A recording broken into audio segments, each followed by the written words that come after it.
naniwala sa lahat ng nangyayari. Pangarap parang kailan lang sa panaginip ko'y nakita.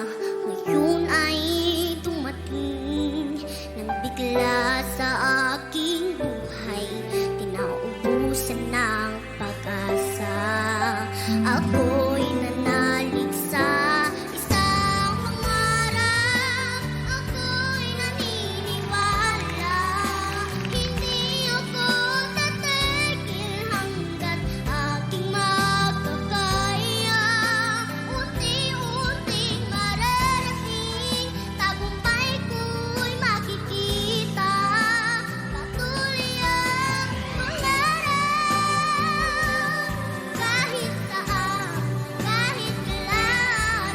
Alam kong ako'y patungo sa marami pang tagumpay sa isang pangarap. Ako'y naniniwala, hindi ako tatigil hanggat aking makakaya. Unti-unting mararating, tagumpay ko'y makikita. Patuloy ang pangarap, patuloy ang pangarap.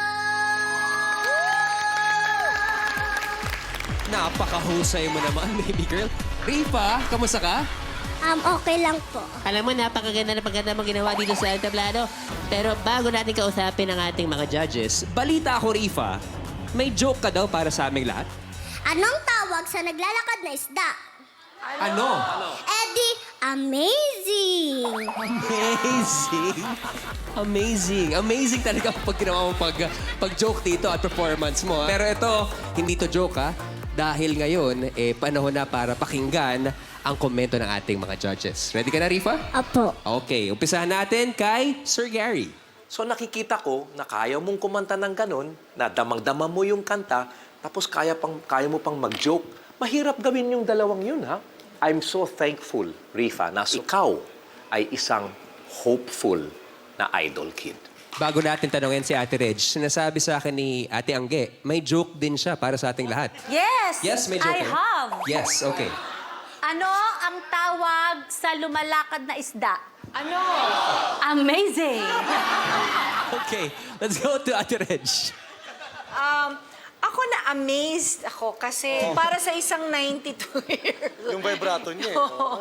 Parang parang nag-uumpisa ng mabuo yung kanyang boses. That's one of the things na na-appreciate namin during the auditions kasi yung bang ang liit-liit niyang tao pero yung boses niya, di ba parang ang laki tapos naiintindihan niya yung ginagawa niya, alam niya kung ano yung gagawin niya. So, I think na-impress kami doon. Kaya ka nandito ngayon, di ba? Thank you po. Maraming salamat sa ating judges.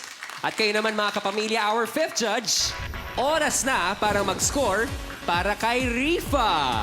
Isa na nga kaya kinagabat Rifa ang makakakuha ng highest scores from the studio audience?